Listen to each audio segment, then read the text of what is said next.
problema pra você? Não, tem vocês que mandam. É? Tá. Estou à disposição. Tá. Na verdade, até vim.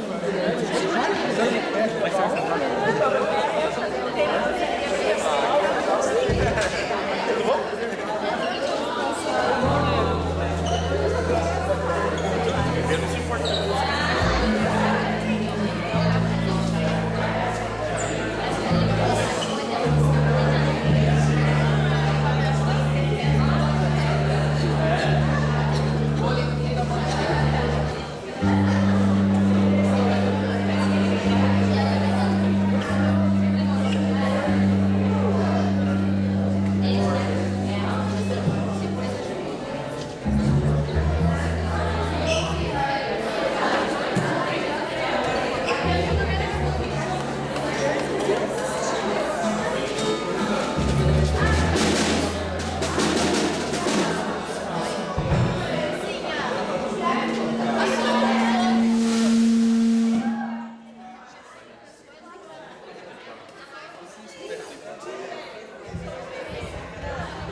Pessoal, vamos andando, vamos ficar quietinho um pouquinho. Valeu. Antes da Márcia falar rapidinho, alguém esqueceu essa Bíblia lá no refeitório, por favor? Gente, coloquem nome nas Bíblias, nos copos, porque estão esquecendo, né? Tem mais pessoas lá?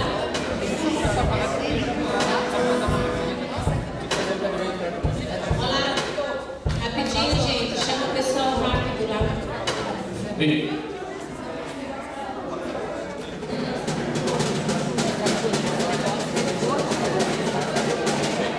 Pessoal, vocês trouxeram a Bíblia? Vocês sabem que não é para ficar sem a Bíblia, né? Quem não está com a Bíblia aí? Não adianta você vir para o retiro, vocês já ligaram no primeiro dia, porque todos os dias nós precisamos da Bíblia. O Marco vai ter a Bíblia. Pessoal, vamos.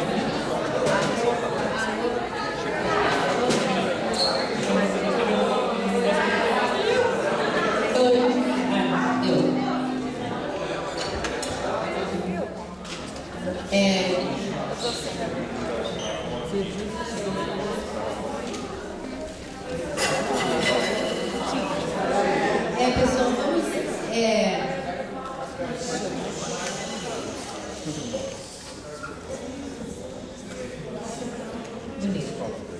Bom, então, bom dia, né? Para quem não tem bom dia ainda. Ai, que preguiça, estão todos dormindo. Bom dia! Bom dia! Vocês conhecem esse cara aqui? Quem é ele? Você conhece? Vocês conhecem ele? Quem não conhece? Quem conhece? De onde você conhece ele? Big Brother? Big Brother? Tá, então eu vou deixar ele se apresentar. Eu acho que ele é muito parecido com aquele cara que estava no Big Brother, né? Como era o nome dele? Tá, não vou nem te apresentar porque estamos nos conhecendo pessoalmente agora, né? Bom, eu e a Márcia, como acho que a maioria de vocês devem ter na vida de vocês, é uma amiga virtual. Agora minha amiga virtual se transformou numa amiga real. A gente só se conversava através do chat do Facebook ou pelo Facebook. E na verdade eu agradeço demais ela, agradeço ao Guilherme pelo convite de vir aqui ter uma palavra com vocês. Então, qual que é o objetivo? A gente tem pouco tempo, tenho 40 minutos aqui para conversar com vocês sobre coisas que talvez aí, na verdade, vou até começar com uma outra paróquia, um curso de 3 semanas a respeito do tema, que é combate espiritual e o principal tema que é missão, fazer missão. Então a gente já meio que vai começar rápido, mas eu vou falar um pouquinho de mim antes. Até para quem de repente viu só por flashes a própria questão do Big Brother a respeito da minha vida e em torno das edições, enfim, que a gente sabe como é que é um programa de televisão, né? Principalmente de massa, assim, que expõe aí 15 minutos do que acontece 24 horas por dia. Então a gente vai acabar falando um pouquinho sobre o Big Brother. O que é Big Brother? Quem sabe o básico de inglês é o grande irmão. Afinal de contas, todos nós aqui temos o intuito do quê? Num retiro ou sendo cristãos? É ser grandes irmãos. Se nós não formos grandes irmãos, não tem sentido nenhum a nossa mensagem, não tem sentido nenhum tudo aquilo que a gente professa. Então, o comprometimento de nós aqui em torno da Palavra de Deus, que é o nosso ponto central de comunhão, é o Santíssimo Sacramento, é Jesus Cristo ressuscitado, é o que nos une e faz com que a gente interaja e se relacione um com o outro. Isso seria o grande irmão de verdade, né? Então, o que eu tenho para falar para vocês hoje é a respeito, num primeiro momento, sobre o combate espiritual. Alguém tem ideia o que seria o combate espiritual? Já ouviu falar? Alguém quer arriscar? O que é combate espiritual?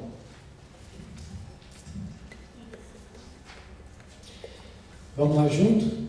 Santo anjo do Senhor, meu zeloso guardador, que a ti me confiou a piedade divina, sempre me rege, me guarde, me governe, me ilumine. Amém. Por que essa oração? Porque desde pequeno, acredito que a maioria de vocês, a primeira oração que aprendeu a rezar foi essa. A gente está rezando para quem? Anjo da guarda. Então, todo mundo acredita em anjo, né? Alguém não acredita em anjo? Levanta a mão. Todo mundo acredita em anjo? Eu estou surpreso. Tem muita gente que não acredita em anjo. Assim como anjos caídos. Já ouviram falar de anjos caídos? Já? Acreditam em demônios, do diabo? Acreditam nisso? Quem não acredita? Não acredita? Ótimo. Alguém mais não acredita? Pois é.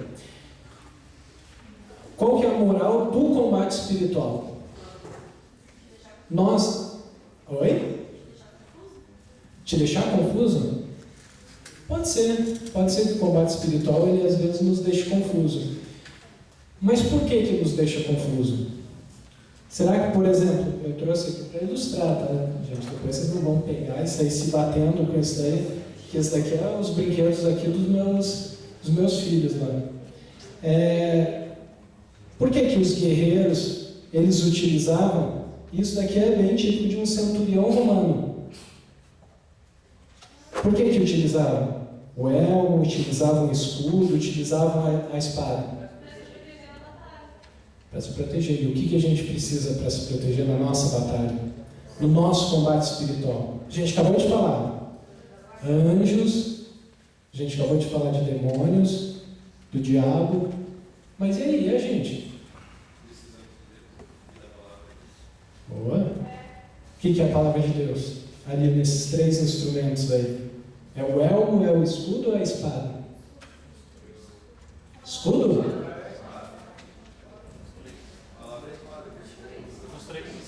Tá.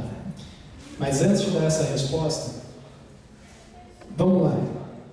Qual que é a distinção entre um anjo, um demônio, ou no caso os demônios, e a figura do diabo, o Satanás, o Lúcifer? Sabem que é tudo a mesma pessoa, né? Diabo, Satanás, Lúcifer é a mesma pessoa, né?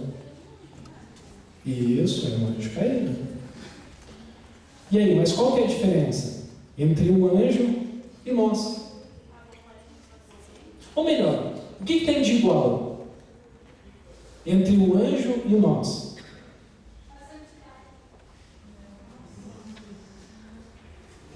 que tem de igual? A fé. Somos criaturas. O anjo é uma criatura. O diabo, o Satanás, o Lúcifer é uma criatura. Assim como nós somos criaturas. O único que é criador, o único, enfim, que cria, que pode criar tudo e está dentro da nossa doutrina, está dentro da tradição da nossa igreja, é Deus. Deus onipotente, onipresente e criador absolutamente de tudo. Então, o que faz com que um anjo que está tão perto de Deus, que está face a face com Deus, faça a escolha de recusar a sua proposta, recusar o seu caminho? Que é o caso, o que a nossa doutrina vem trazer em relação aos demônios, vem trazer em relação ao próprio diabo, ou como foi a sua queda, né? Soberba, né? Orgulho. Só que curioso, né? Por exemplo, uma pessoa, nós, seres humanos, nós podemos negar a Deus, às vezes por ignorância. Não tem pessoas que fazem isso? Vocês vieram aqui para fazer o quê? Vocês vieram para fazer um encontro com Ele. Vocês se propuseram a tirar um final de semana da vida de vocês nesse caminho, nessa proposta, nesse ir em direção a Deus. Deus vai estar sempre batendo na nossa porta. O tempo inteiro. A gente vai dar realmente a resposta. Uma imagem muito interessante que sempre está explicitada é de Jesus batendo a porta, só que não tem fechadura. Do lado de Jesus, né? Não tem fechadura. Porque a fechadura está do lado de dentro. Do lado de dentro de nós mesmos. Nós vamos dar essa resposta. Sim, eu aceito. Abre um pouquinho da porta ali e deixa a luz entrar. Deixa a luz entrar. Daí abre um pouquinho mais a porta, a luz entra um pouco mais. E tem pessoas que escolhem na sua vida, tem pessoas que escolhem nas suas próprias vidas, eu, como teólogo, eu assumi isso também na minha própria vida, que não, escancara e deixa entrar da forma que for. Faça da minha vida o que você quiser. Aí cada um sabe o grau que quer que penetre na sua vida. Se em primeiro lugar está nós mesmos, o nosso relacionamento com a nossa própria vida, com o nosso próprio ego, com nossos próprios egoísmos, como criaturas que somos, ilimitadas e frágeis, para vocês verem, até anjos são frágeis.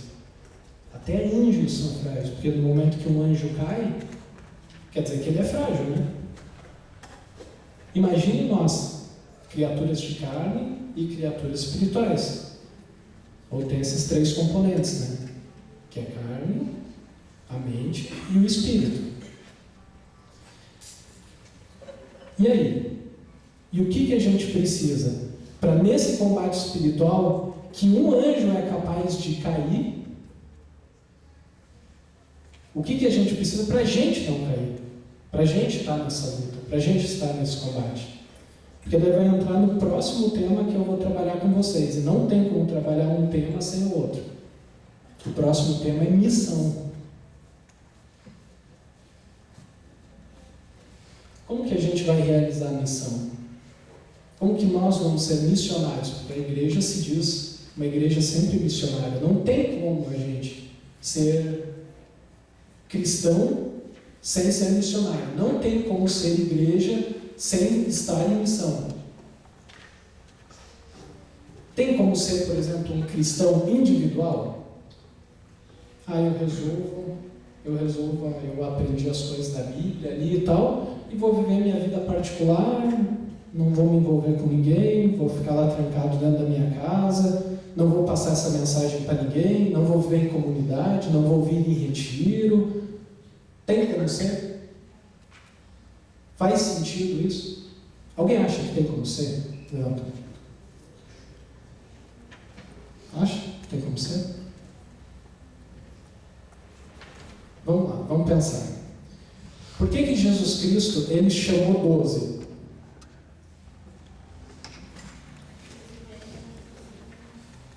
Ele chamou. Esses são chamados de apóstolos justamente porque eles receberam um chamado. Todo mundo tem em casa isso daqui? Conhecem YouCat? Quem não tem, pronto, já está aí. Já tem a obrigação, um de vocês vai levar para casa de presente hoje. Mas todos têm a obrigação de ter isso daqui em casa. Então, o catecismo da igreja seria melhor, só que o catecismo da igreja tem uma linguagem um pouco mais dura, assim, um pouco mais teológica. Esse daqui tem uma linguagem muito boa. Olha só o que o Cat vem falar em relação aos apóstolos. No Novo Testamento surgiu da fé da igreja. Escritura e tradição pertencem mutuamente. A transmissão da fé não ocorre primordialmente através de textos. A transmissão da fé não ocorre primordialmente através de textos. Santo Hilário de Poitiers, bispo da Igreja Antiga, dizia: a Sagrada Escritura está escrita no coração da igreja, mais que em pergaminho. Já os discípulos e os apóstolos tiveram a experiência da vida nova, antes de mais, através da comunhão viva com Jesus. A jovem igreja convidou outras pessoas a esta comunhão, que continuou de outra maneira após a ressurreição. Os primeiros cristãos eram assíduos ao ensino dos apóstolos, à comunhão fraterna, do pão e às orações. Eles eram unidos entre si, mas tinham espaço para outros. Então, no nosso conceito mais básico do que é igreja, que igreja vem da palavra eclésia, que quer dizer assembleia, a gente não tem como se relacionar com essa fé sem que esteja em comunidade, sem que esteja com o outro e mais, indo em direção ao outro. Não importa como. Cada um de vocês tem uma experiência de fé, está tendo uma experiência de fé. Portanto, nesse momento, nesse retiro, cada um de vocês está tendo uma experiência de fé muito íntima. Que vocês, dentro da intimidade de vocês, tenham absoluta certeza que, seja pelo meio que for, vai ter como passar por uma outra pessoa essa experiência. Não precisa até o pessoal do retiro ficar bravo se fizer isso, hein? Pegar e ficar contando para os outros exatamente o que teve no retiro, não é para contar exatamente o que teve no retiro, mas sim a experiência de vocês, a vivência, como está sendo importante para vocês essa experiência. E tudo isso parte, esse ir ao encontro de outras pessoas, esse ir para a missão, em primeiro lugar, do nosso próprio combate espiritual. O como que a gente se relaciona com os nossos próprios defeitos, as nossas próprias falhas. Imagine, se um anjo tem fragilidade a ponto de cair, imagine se nós, seres humanos, frágeis, feitos de carne, temos as nossas limitações, além de espirituais, psíquicas, ainda físicas. Porque começa a imaginar um ser humano, por exemplo, passando frio. Estou vendo uns meio encolhido e tal, não sei o que. Um ser humano passando frio. Quem não comeu direito. Será que essa pessoa está impulsionada a cometer mais erros do que uma pessoa que tem um lar quentinho, que tem boa alimentação? Da mesma forma, a fragilidade psíquica. Uma pessoa que, por exemplo, tem pouca instrução,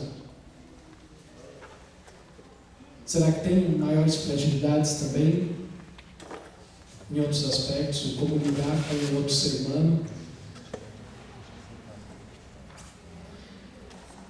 Então, o que a palavra de Deus vem trazer para nós a respeito disso? Vamos lá. Abram para mim lá. Vamos manusear isso. Esse é um dos nossos instrumentos. É a palavra de Deus. Olha lá. Abram em Efésios.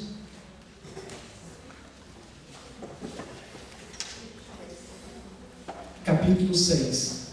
Efésios, capítulo 6.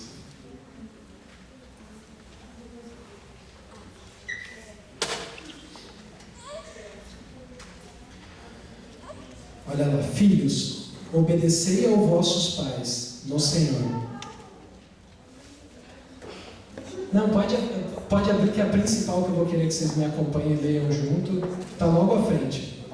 Efésios capítulo 6. Filhos, obedecei aos vossos pais no Senhor, pois isso é justo. Honra teu pai e a tua mãe. É o primeiro mandamento com promessa, para seres felizes e teres longa vida sobre a terra. E vós, pais, não deis a vossos filhos motivos de revolta contra vós, mas educai-os com correção e advertência que se inspiram no Senhor.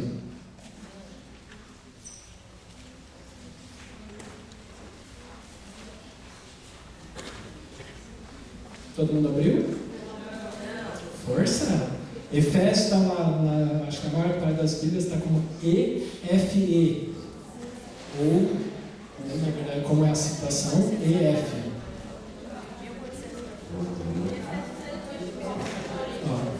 Está lá na Carta dos Apóstolos, ou Cartas de Paulo, né? Logo depois de Gálatas. Novo Testamento.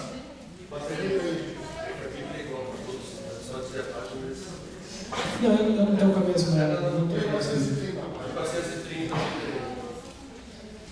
Olha só, um excelente exemplo agora. Parem para pensar, gente. É como a gente imaginar assim.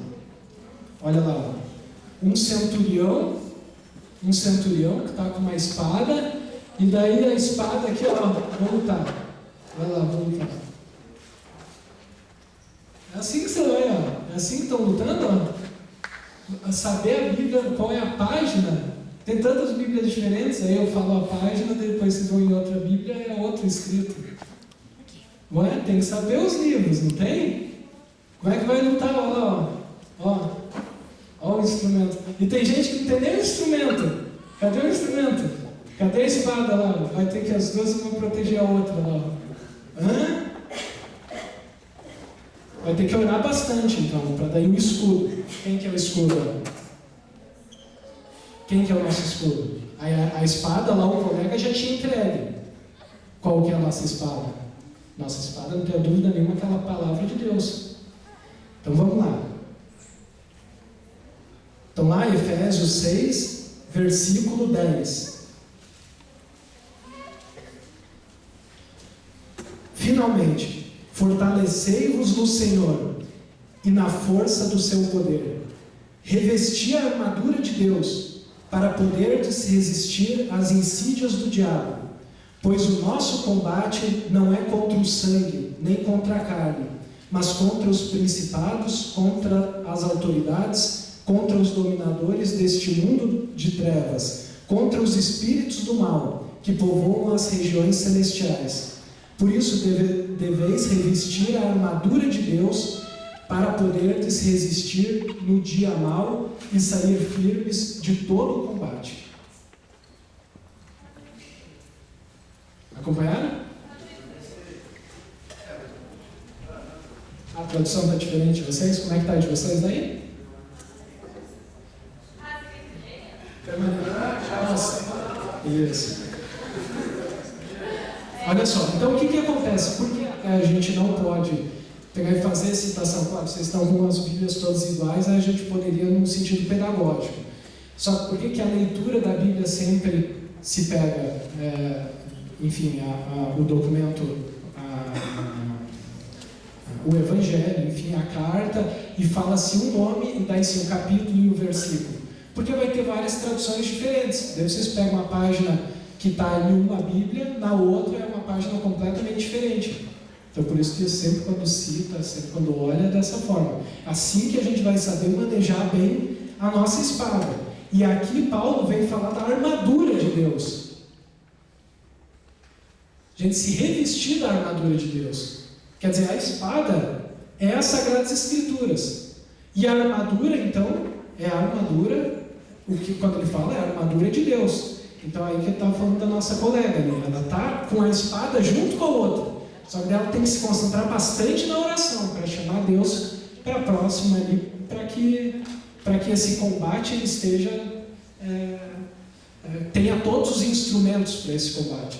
Então, por que a nossa necessidade da oração e a nossa necessidade de estar com a palavra de Deus? É que a gente tem esses instrumentos. Que a gente vá para um combate tendo com que combater, tendo a habilidade do combate. Ou a gente vai para um combate, enfim, eu acho que alguns de vocês veem uma coisinha de MMA, gostam de Ultimate Fighter, esse tipo de coisa? Gostam, né? Então, um camarada daquele para aguentar tanta pancada assim, tem que estar preparado, né? Senão é uma tremenda uma covardia. Quando pega um lutador que um é mais fraco e o outro está muito preparado, a gente não sente até um ruim? Não vou nem ver esse negócio, porque é uma surra, né? Pois é, a gente percebe qual que é a pessoa que está preparada e aquela que não está preparada. E esse nosso relacionamento com o mundo, e principalmente com esses anjos que a gente não chama para próximo de nós, por exemplo, nosso anjo da guarda, para que ele esteja sempre nos protegendo, não foi a oração que nós fizemos agora? Pois é, agora a lógica em relação a esses anjos caídos. Se existe, por exemplo, o anjo da guarda, existe esses anjos, esses mensageiros de Deus que estão próximos de nós, esse plano espiritual que está presente na nossa vida, por que não tem um aspecto negativo dele? Por que não tem esses anjos caídos que também podem estar próximos da gente? E realmente estão. Se existe, por exemplo, o ministério do exorcismo dentro da igreja, tem um bom motivo para isso, né? É porque de fato existe. Uma outra coisa bacana que a igreja vai trazer para nós é o seguinte: é a respeito do Pai Nosso. No Pai Nosso, quando a gente pega e fala, livrai-nos do mal, o que vocês imaginam que é esse livrai-nos do mal? Hã? Das coisas erradas, o que mais? Livrai-nos do mal. Ó, livrai-nos do mal. Do mal. Daí depois o padre continua lá na missa. Daí de todos os males, e daí que a gente diz amém, não é? Mas no Pai Nosso não é livrai-nos do mal? Pois é, Adão. A doutrina da igreja vai nos falar da seguinte forma: o mal no Pai Nosso não se refere a uma força ou uma energia espiritual negativa, mas ao mal em pessoa, que a Sagrada Escritura conhece pelos nomes de tentador, maligno, pai da mentira, Satanás e diabo. Olha lá, não é o Marco que está falando, olha lá. É o catecismo da igreja.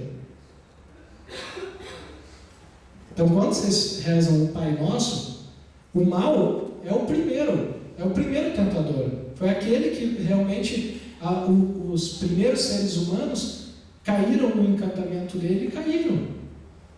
Assim como nós facilmente também podemos cair.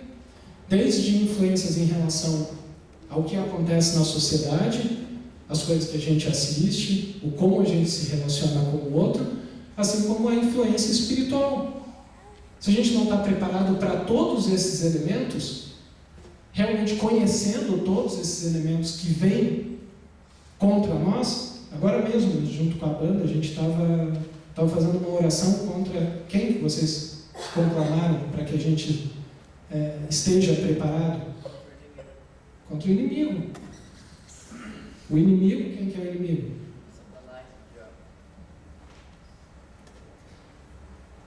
Então assim, por que eu introduzi essa parte? Para daí falar a respeito de missão com vocês. Eu gostaria que vocês passassem aqui, cada um pegasse e olhasse e visse o que passando para cada um. Olhando para esse santinho, o que vem à cabeça? O que sente? O que pensa? Quero que vocês fiquem aí enquanto vai passando aí, vão pensando a respeito disso.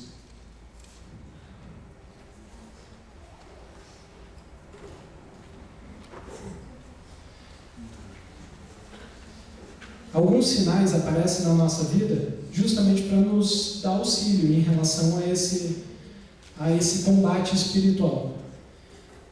E por que a gente se revestir de todas essas armaduras, de todos esses instrumentos é importante? Porque no momento que a gente sai em missão, a gente vai precisar de todos eles. E quem não está revestido, quem não tem esses instrumentos de uma forma muito concreta, muito sólida, facilmente é engolido. E às vezes, está passando, vai chegar para vocês aí, às vezes são situações tão limite, eu poderia falar, por exemplo, do Big Brother aqui. Só que o Big Brother seria algo tão pequeno, mas tão ridículo, eu estar lá com toda aquela gente, estar lá no meio da Globo, estar numa situação massa, ter o contato que tem com o público depois do programa, ou durante, enfim. Só que é tão pequeno diante de uma experiência que eu tive na Jornada Mundial de Juventude, acompanhando um grupo de chineses. Vocês têm ideia que tem catolicismo romano na China? Todo mundo sabe que tem catolicismo romano na China, né? Não? Então fiquem sabendo. Tem. E sabem que é proibido? Isso. E sabem que é proibido, né? Quem professa o catolicismo romano na China é condenado à prisão e, dependendo, pode ser condenado à morte do tipo de ação que se faz. Porque lá existe um catolicismo, só que é um catolicismo de Estado. O que é o catolicismo de Estado? Quem elege os bispos lá é o governo chinês. Então não aceita a interferência do Vaticano. Aí o que acontece? Esse santinho que está passando e que vocês estão vendo foi de um grupo de jovens que são católicos romanos na China. Que eu encontrei lá na jornada e eles estavam na seguinte situação. Eles vieram para cá para ver o Papa, escondido do governo chinês. Eles não podiam ser filmados, fotografados, nada, porque se eles fossem vistos no momento em que eles voltassem para a China, eles podiam ser mortos por traição. No mínimo presos, né?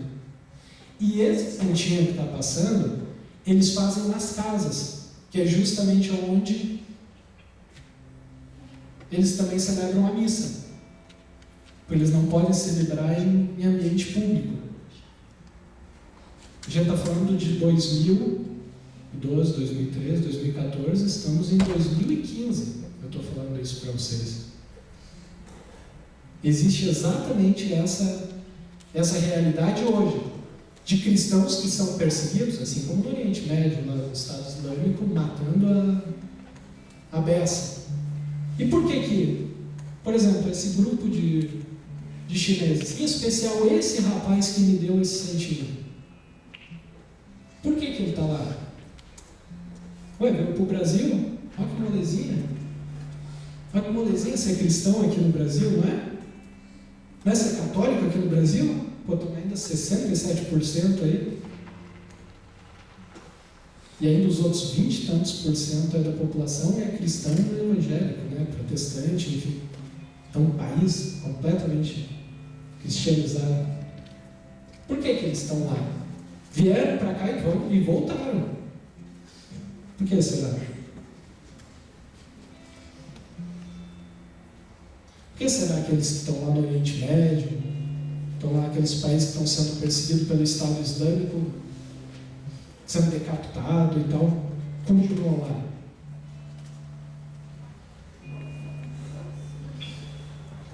Nos primeiros 4 séculos do cristianismo, os cristãos eles foram perseguidos pelo maior império, ou o império mais violento que passou pela face da Terra, em tantos séculos, né? Que foi o Império Romano.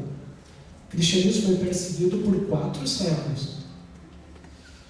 A cada período sempre retomava uma perseguição.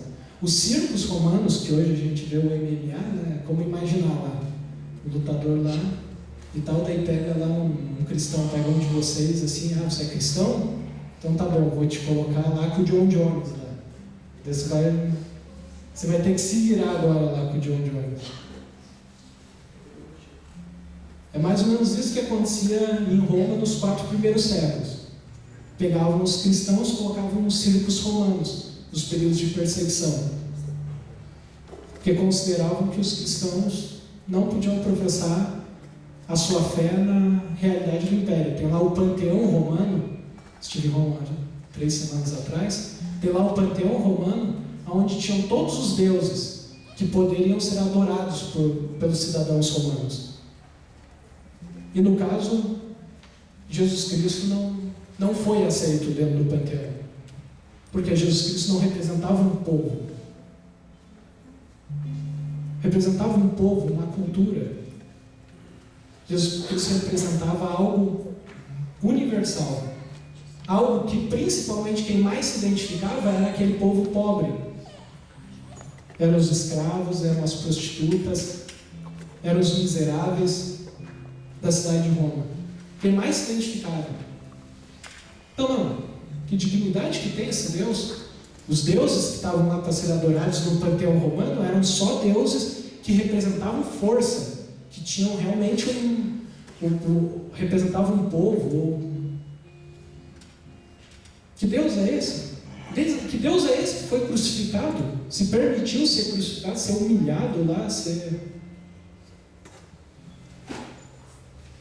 E por 4 séculos, pessoas dentro das suas casas, em catacumbas, continuaram professando essa fé. Não importa onde estivessem, continuaram professando essa fé. E hoje, 2015, não importa onde estão, continuam professando essa fé.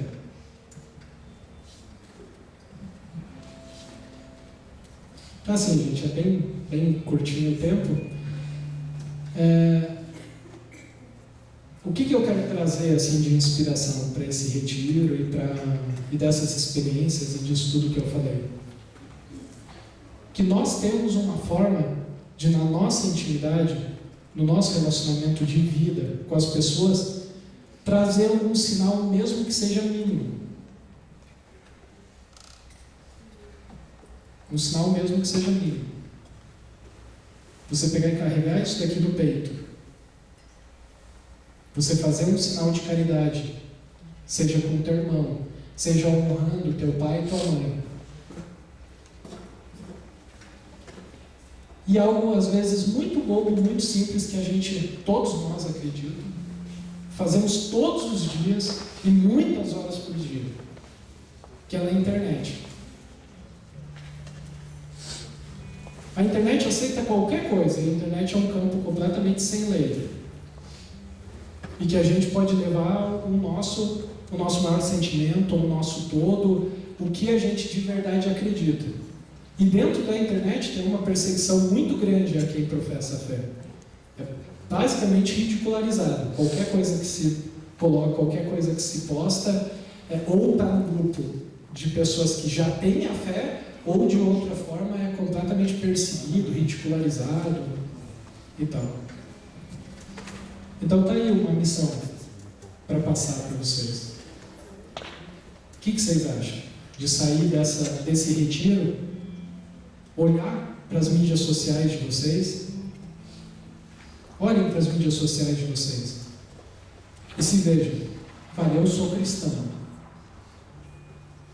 Eu tenho uma mensagem para trazer para o mundo. E olhem para as mídias sociais de vocês. Que tipo de mensagem que vocês estão levando?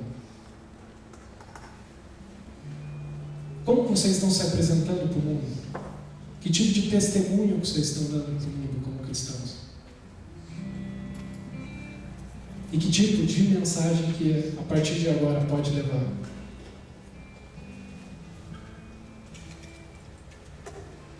Quem quiser manter contato, ou entrar em contato, ou ver como essa realidade nas mídias sociais de evangelizar e passar a mensagem de Deus através das mídias sociais, pode entrar em contato comigo lá, Marco Antônio Marcon, Marco Marcon, Teologia BR, nas mídias sociais. Teologia BR. Tanto Facebook, Instagram, no Twitter. Às vezes a gente acha que não vai ter sentido nenhum, que não vai mexer em absolutamente nada.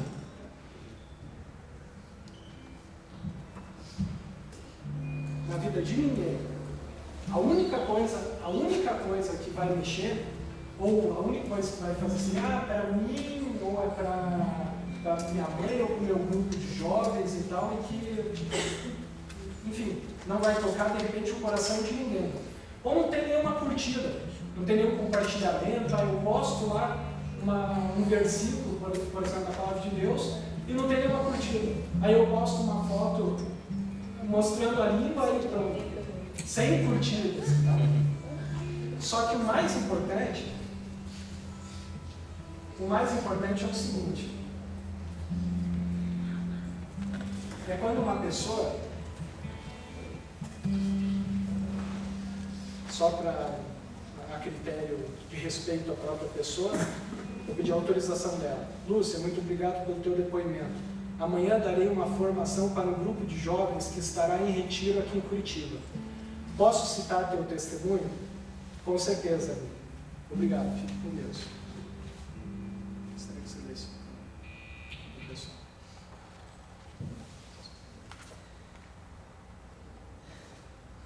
Desde que vi o BBB, me simpatizei contigo. Não foi à toa. Deus já havia preparado esse nosso encontro. Estou há mais ou menos uns 4 anos sem participar de missas e por conseguinte comunhão. Suas postagens têm me feito muito bem. E ontem resolvi voltar. Estou em paz novamente. Obrigada por me fazer voltar ao primeiro amor. Muitas pessoas me criticavam por gostar de acompanhar BBB, abre parênteses. E muitas me diziam que não era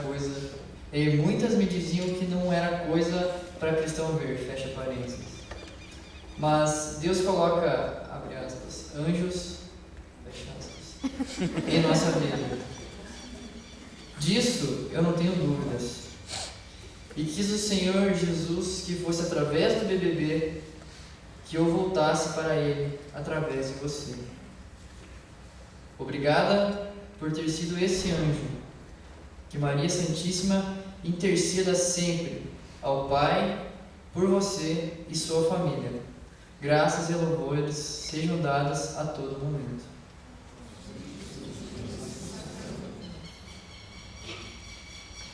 Sabe que eu fui atrás dessa pessoa, dessa senhora, Lúcia Curti?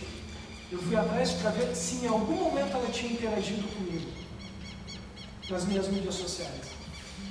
Em qualquer mensagem que eu tinha postado, se tinha curtido, se tinha feito qualquer coisa. Não achei ela em lugar nenhum.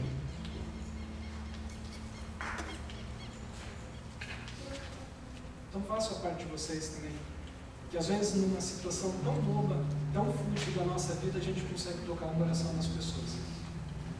Tá bom? Fiquem com Deus.